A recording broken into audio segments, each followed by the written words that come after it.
Imagine que alguém lhe dissesse que o casamento é a chave para se tornar um homem de verdade, um símbolo de estabilidade, respeito e uma vida construída sobre bases sólidas. Mas para um número cada vez maior de homens, essa promessa não passa de uma ilusão. Em vez de realização, o que muitos encontram é um caminho repleto de dívidas, ansiedade e, ironicamente, solidão após um divórcio doloroso. O que está acontecendo? Por que tantos estão dizendo não ao altar? A resposta pode surpreender. Hoje, 57% dos homens com menos de 35 anos afirmam que não pretendem se casar. Mais da metade. Um número que triplicou desde 1990. Não se trata de uma geração que quer viver na casa dos pais, alimentando-se de pizza fria e jogos intermináveis. Não é medo de responsabilidade ou de amadurecer. Há algo mais profundo em jogo. O contrato chamado casamento mudou, e os homens finalmente leram as letras miúdas. Eles analisaram as condições e, para muitos, a resposta é clara: obrigado, mas não obrigado. Não estou aqui para desmerecer o amor. O amor é lindo, poderoso, o que dá sentido à vida. Encontrar uma conexão profunda, construir um futuro a dois é o sonho de muitos. Mas o casamento de hoje não é apenas sobre esse vínculo emocional. É um acordo complexo, uma fusão legal com consequências financeiras e pessoais sérias. Dependendo de onde você mora, das suas circunstâncias e até do juiz que pegar, pode parecer uma loteria onde só se ganha se perder tudo. É uma aposta de alto risco. Vamos explorar 9 razões, cruas e sem filtros, pelas quais tantos homens estão dando as costas ao casamento. Não são casos isolados ou queixas sem fundamento. São tendências respaldadas por dados e experiências reais, e elas não dão sinais de desacelerar. Primeiro, o abismo financeiro. Para muitos, o casamento deixou de ser uma parceria econômica para se tornar um pesadelo. Os números são assustadores. Um divórcio litigioso custa, em média, mais de $15.000 só em honorários advocatícios. Isso é só o começo. Some pensões alimentícias que podem se estender por décadas e a perda de metade do patrimônio em um único ano. Se o homem tiver um negócio, anos de trabalho duro podem desaparecer em um piscar de olhos. E os acordos prenupciais?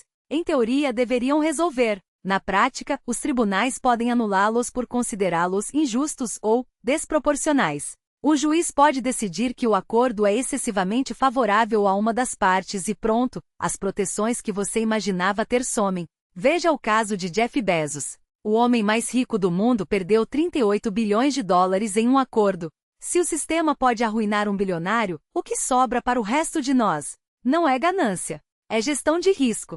Quando o preço do fracasso, mesmo que amigável, é a ruína financeira, optar por não casar começa a parecer não egoísmo, mas autopreservação. Segundo, a perda de liberdade. A maioria dos homens gosta da ideia de construir uma vida ao lado de alguém, companheirismo ou experiências compartilhadas e intimidade. Mas o que muitos temem é assinar um cheque em branco para abrir mão da própria identidade. O casamento adiciona uma camada espessa de decisões conjuntas a praticamente tudo. Onde morar, como gastar o dinheiro, escolhas de vida. E isso se estende até aos detalhes mais banais. Quem fica com a vaga na garagem, qual família visitar nas festas, qual série assistir à noite. Parece bobagem, mas essas pequenas negociações constantes corroem a sensação de autonomia. Um estudo da Universidade do Missouri revelou que em menos de 2 anos de casamento, os homens relatam uma queda de 21% na percepção de liberdade pessoal. Não é egoísmo. É uma necessidade humana básica, a capacidade de decidir por si mesmo. Essa sensação de sufocamento, de ter que prestar contas a cada escolha, alimenta o famoso "me sinto preso". E sejamos honestos, metade dos casamentos termina em divórcio. Se as chances de perder a liberdade são altas, por que arriscar? Muitos preferem manter sua independência a viver sob o peso de uma aposta incerta. Terceiro, a falta de respeito. Um casamento sem sexo é tratado como piada em comédias, mas deixa de ser engraçado quando você vive isso. É uma realidade dolorosa para muitos homens e muitas vezes, sintoma de um problema maior, a falta de respeito. Pesquisas do Instituto Kinsey mostram que a frequência sexual cai 45% logo no primeiro ano de casamento e continua diminuindo. Mas não é só sobre sexo. É sobre se sentir visto, valorizado, desejado. Enquanto isso, o Instituto Gottman aponta que 70% dos homens divorciados relataram se sentir desrespeitados nos últimos 3 anos de casamento. Um número alarmante. Muitos sentem que no fim das contas, o casamento se tornou um jogo onde as regras mudam sem aviso, e eles sempre saem perdendo. assumir o papel de filho problemático na dinâmica do relacionamento. E quando um homem sente que não importa o quanto se esforce, nunca atende às expectativas invisíveis, a exaustão se transforma em resignação. Por que continuar investindo energia em algo que parece um teste sem fim, onde as regras mudam a cada rodada e o prêmio nunca é alcançado? A verdade é que muitos homens não estão fugindo da responsabilidade, eles estão fugindo da sensação de que, por mais que façam, nunca serão suficientes. E quando a parceria se torna um campo minado de cobranças não ditas, onde cada passo pode ser interpretado como erro, a saída mais lógica é simplesmente não jogar. Afinal, quem em sã consciência assinaria um contrato sabendo que, mesmo cumprindo todas as cláusulas, ainda seria considerado inadimplente? E aqui está o detalhe que poucos discutem: essa dinâmica não é apenas desgastante, ela é desumanizante. Quando um homem é reduzido a uma lista de tarefas a serem cumpridas, quando sua presença é tolerada apenas enquanto útil, quando sua voz é ouvida apenas se estiver alinhada ao script esperado, ele deixa de ser um parceiro e se torna um funcionário. E funcionários, por mais dedicados que sejam, não ficam onde não são valorizados. Eles pedem demissão. O problema não é a divisão de tarefas em si, mas a forma como ela é imposta, como se o esforço dele fosse um favor, não uma contribuição. Como se sua participação fosse um bônus, não uma parte essencial da equação. E quando o peso da organização, da antecipação e da gestão emocional recai desproporcionalmente sobre um lado, o outro acaba se sentindo como um convidado na própria vida, sempre um passo atrás, sempre um detalhe esquecido, sempre um erro prestes a acontecer. A solução não é exigir que os homens se esforcem mais, mas reconhecer que a parceria só funciona quando ambos se sentem vistos, não apenas como provedores ou executores, mas como seres humanos com necessidades, limites e aspirações próprias. Quando a balança pende demais para um lado, o equilíbrio se quebra. E homens hoje estão escolhendo não se equilibrar em uma corda bamba que só os leva ao esgotamento. Se você já se sentiu assim, como se estivesse sempre um passo atrasado, como se seu melhor nunca fosse suficiente, sabe do que estou falando. Não é preguiça, não é falta de amor, é autopreservação.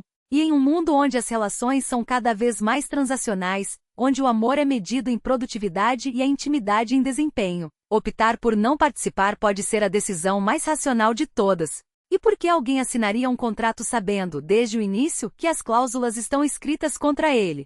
Por que se submeter a um jogo onde suas vitórias são ignoradas, seus esforços desvalorizados e sua energia mental sugada por demandas invisíveis, mas implacáveis? Para muitos homens, evitar o casamento não é covardia, é estratégia. É reconhecer que em um sistema onde o amor virou moeda de troca e a lealdade é medida em sacrifícios unilaterais, recusar-se a entrar pode ser a decisão mais inteligente que já tomaram. E aqui está a verdade incômoda que ninguém quer admitir. A vida de solteiro, hoje, não é mais um plano B. É um plano A viável, próspero e, em muitos casos, muito mais vantajoso. Os números não mentem. Homens solteiros e sem filhos na faixa dos 30 anos não apenas poupam mais, eles poupam quase o dobro do que seus pares casados, segundo dados do Bureau of Labor Statistics. Isso não é uma diferença pequena. É uma montanha de liberdade financeira. Eles viajam mais, relatam níveis de estresse significativamente menores e, pasme, vão à academia com consistência. Enquanto isso, o homem casado muitas vezes se vê preso ao papel de motor financeiro da casa, com sua renda discricionária encolhendo a cada conta compartilhada, a cada compromisso que não escolheu, a cada decisão que deixa de ser só sua. E não se engane, a vida de solteiro nunca foi tão confortável. Companhia? Basta um clique em um aplicativo de encontros. Refeições? Entregues na porta em minutos. Entretenimento? Catálogos infinitos de séries, filmes e podcasts. Socialização? Ligas esportivas mistas, grupos de interesse e eventos culturais. O casamento já foi a única forma socialmente aceita de ter sexo regular, refeições quentes e um mínimo de respeito. Hoje você consegue metade disso com uma assinatura da Amazon, um perfil bem feito no Tinder e uma aula de dança. Não precisa mais de um contrato vitalício para ter o que a modernidade entrega sob demanda. Os benefícios percebidos do casamento simplesmente não acompanharam o ritmo da conveniência e da liberdade que a vida de solteiro oferece. E quando as alternativas são tão atraentes, por que se prender a um modelo que parece cada vez mais obsoleto? Se você está balançando a cabeça em concordância, ou até mesmo discordando com veemência, saiba que não está sozinho. A conversa sobre relacionamentos modernos precisa ser honesta, crua e sem filtros. E se quiser continuar acompanhando, não deixe de se juntar a essa discussão. As histórias que compartilhamos aqui não são para agradar, mas para fazer pensar. E falando em sistemas desatualizados, prepare-se. O próximo ponto é um dos mais frustrantes para qualquer homem que já parou para analisar os riscos reais do casamento. O direito de família, em muitos aspectos, parece ter parado no tempo. É um arcabouço legal que ainda opera com base em premissas dos anos 1950, como se as mulheres não tivessem carreiras, como se os homens não fossem capazes de cuidar dos próprios filhos, como se a igualdade econômica e de gênero fosse uma ficção. As fórmulas de pensão alimentícia, por exemplo, muitas vezes partem do pressuposto de que a mulher não pode se sustentar, independentemente de sua formação ou potencial de renda. A guarda dos filhos, embora tenha evoluído, ainda tende a favorecer a mãe como cuidadora primária, mesmo quando o pai está disposto e apto a dividir as responsabilidades de forma igualitária. E o mais assustador? Em casos de violência doméstica, alguns estatutos permitem que um homem seja retirado de sua própria casa com base em uma simples acusação, antes mesmo que qualquer processo legal tenha sido concluído. O ônus da prova, em muitos casos, parece absurdamente desequilibrado. As reformas nessas áreas são lentas, quase glaciais, incapazes de acompanhar as mudanças culturais. Enquanto o Código Legal não se atualiza, os homens ficam expostos a histórias de terror, relatos de pais que perderam tudo, suas casas, suas economias, seus filhos, suas reputações, em batalhas judiciais intermináveis e desiguais. Para eles, o casamento não é apenas uma aposta. É uma roleta russa com 5 balas no tambor. Não é preciso ser misógino para fugir dessas probabilidades. Basta saber fazer contas e ter um mínimo de instinto de autopreservação. Por que se voluntariar para um sistema que parece tão claramente armado contra você? E tem mais, o casamento exige uma reinvenção de identidade que muitos homens simplesmente não estão dispostos a fazer. Se você se casa jovem, é pressionado a assumir o papel de marido e provedor antes mesmo de descobrir quem realmente é. Ainda está explorando suas paixões, sua carreira, sua individualidade, e de repente, precisa se encaixar em um molde que não escolheu. Se deixa para depois, aos 35 ou 40, já construiu uma vida, uma rotina, gostos, hábitos, uma cadeira que se moldou perfeitamente ao seu corpo. Você cultivou uma identidade, hobbies, um ritmo próprio. E aí o casamento pede que você abra mão de tudo isso. Você se torna marido provedor, cogestor do orçamento doméstico. Sua individualidade é esperada que se dissolva em uma identidade conjunta, como se fosse uma fusão corporativa mal planejada, onde, no fim, sua empresa, sua essência pode acabar sendo absorvida e desaparecendo. Recusar o altar, nesse contexto, não é medo de compromisso. É recusa a apostar o eu, que você finalmente aprendeu a gostar em uma narrativa que pode não ter um final feliz. É proteger a identidade que você construiu com tanto esforço, garantindo que ela não seja sacrificada no altar da tradição. Porque, no fim das contas, o que está em jogo não é apenas um relacionamento, é a sua própria existência como indivíduo. Então, onde isso nos deixa? A mensagem central é clara: o amor continua sendo o objetivo. O desejo por conexão, parceria e intimidade, isso não desapareceu. O problema não é o sentimento, mas o contrato. A instituição do casamento, com todos os seus riscos inerentes e estruturas ultrapassadas, é que está sob questionamento. Enquanto não oferecer as mesmas proteções legais, a mesma flexibilidade emocional e o mesmo respeito cultural que exige dos homens, não espere que eles digam sim, sem hesitar. Não é cinismo, é pragmatismo. Se você está em um casamento feliz, lute para mantê-lo justo, equilibrado e prazeroso. Comunique-se, respeite a autonomia um do outro, invista nessa parceria. Se está na dúvida pesando prós e contras, faça isso com os olhos bem abertos. Entenda os riscos, estude as implicações e tome a decisão que fizer sentido para você. E se você é um dos milhões de homens que, em silêncio, optaram pela vida de solteiro, com todas as suas liberdades e oportunidades, saiba de uma coisa: você não é imaturo, não é egoísta e com certeza não está sozinho.